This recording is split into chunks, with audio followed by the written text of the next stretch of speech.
चलिए, good morning students. मैं मनु सिंह, आपका स्वागत है मेरी क्लास में। और ये मेरी पहली क्लास है। आज हम लोग जानेंगे, आज हम लोग सीखेंगे साथ में कि इंग्लिश होती क्या है। ठीक है, आज हम लोग समझेंगे कि हम लोग इंग्लिश पढ़ते हैं और हर जगह आज इंग्लिश हो रही है। जहाँ भी देखो वहाँ इंग्लिश, हर काम, मोस्टली काम इंग्लिश में ही हो रहा है। तो इंग्लिश इतनी इम्पोर्टेंट है क्यों, सबसे पहले हमें ये देखना होगा। ठीक है, चलिए देखते हैं, स्टार्ट करते हैं सबसे पहले। Yes, so welcome students. मेरा नाम मनु सिंह है, जैसे कि मैंने आपको पहले बताया है। चलिए स्टार्ट करते हैं। आज हम लोग साथ में सीखेंगे, ठीक है, साथ में जानेंगे कि इंग्लिश होती क्या है, इंग्लिश इतनी इम्पोर्टेंट है क्यों। ठीक है, चलिए, वाई इज़ इंग्लिश इम्पोर्टेंट। तो देखिए, डेफिनेशन मीन्स थोड़ा सा कुछ दे रखा है कि इंग्लिश इम्पोर्टेंट क्यों है। चलिए पढ़ते हैं। Knowing English increases your chances of getting a good job in a multinational company with in your country और for finding work abroad also. मतलब ये बोल रहा है कि अगर आपको इंग्लिश आती है, अगर आप इंग्लिश जानते हो, तो आप जो मल्टीनेशनल कंपनीज होती हैं उसमें अच्छी जॉब मिलने के चांस बढ़ जाते हैं।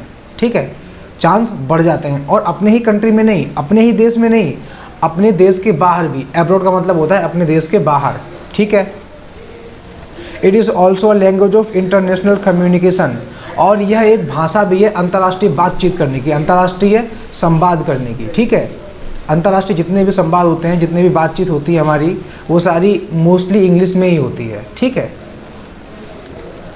चलिए आगे देखते हैं। The media and the internet. So learning English is for socialising and entertainment as well as work. बोलता है कि उतनी इंग्लिश ज़रूरी है एंटरटेनमेंट के लिए भी जितनी भी सोशल के लिए ज़रूरी है। ठीक है, चलिए, सोशल वर्क्स के लिए ज़रूरी है। आगे देखते हैं, आगे क्या है। What is tense. अब टेंस क्या होता है। देखिए, जो हम लोग इंग्लिश पढ़ेंगे, इंग्लिश बोलेंगे, वो टेंस के माध्यम से ही बोलते हैं। ठीक है, ग्रामर ज़्यादा नहीं उसमें घुसाई जाती है इंग्लिश में, इंग्लिश स्पीकिंग में, लेकिन टेंस तो इम्पोर्टेंट है ना। टेंस हमारा काम करते हैं जैसे किसी भी सब्जी में नमक काम करता है। ठीक है, ऐसे ही टेंस हमारा काम करते हैं इंग्लिश स्पीकिंग में। ठीक है, तो देखते हैं टेंस क्या होता है। Tense is a verb based method used to indicate the time and sometimes the continuation and completeness of an action or state in relation to the time of speaking। Means ये कह रहा है कि tense हमारी वो verb based method होता है जो हमें ये इंडिकेट करता है कि कौन सा टाइम था, अब पास्ट था, फ्यूचर था कि प्रेजेंट है, कौन सा था टाइम, वो हमें इंडिकेट करने में टेंस हमारी मदद करते हैं। ठीक है, और कभी कभी हमें कंटिन्यूशन दिखाते हैं कि कोई भी काम चल रहा है, कभी कभी कंप्लीटनेस दिखा देते हैं कि कोई भी काम हो चुका था या फ्यूचर में हो चुका होगा। ठीक है, ये सारी चीज़ें होती हैं। क्लियर, आगे देखते हैं आगे क्या होता है। आगे सब्जेक्ट्स एंड क्वेश्चन वर्ड्स।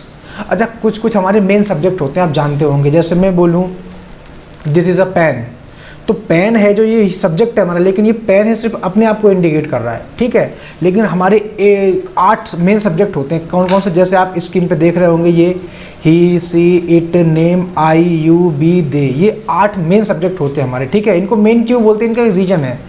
क्या है रीजन, देखो, जैसे जो ही है, वो ही माने लड़का, वो किसी भी लड़के को डिफाइन करेगा। ठीक है, इंडिकेट करेगा। सी मतलब किसी भी लड़की को इंडिकेट करेगा वो। ठीक है, इट मतलब यह निर्जीव चीज़ को इंडिकेट करेगा। ठीक है, अब एक पेन है वो निर्जीव है, डस्टर है वो निर्जीव है, माइक पेन रखी ये भी निर्जीव ही है।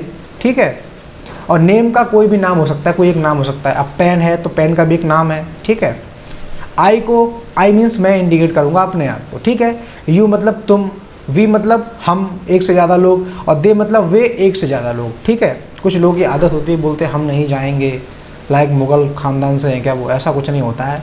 जब सिंगल होते हैं तो उसको हम नॉर्मली अच्छी लैंग्वेज में मैं बोलते हैं। ठीक है, और हम का मतलब होता है एक से ज़्यादा लोग। ठीक है, आगे देखते हैं क्वेश्चन वर्ड्स। अब क्वेश्चन वर्ड्स ये हमारे व्हाट माने क्या होता है, हु माने कौन होता है, वाई माने क्यों होता है, हाउ माने कैसे, व्हेन माने कब, विच माने कौन सा या फिर कौन सी, हुज माने किसका, हुम माने किसको।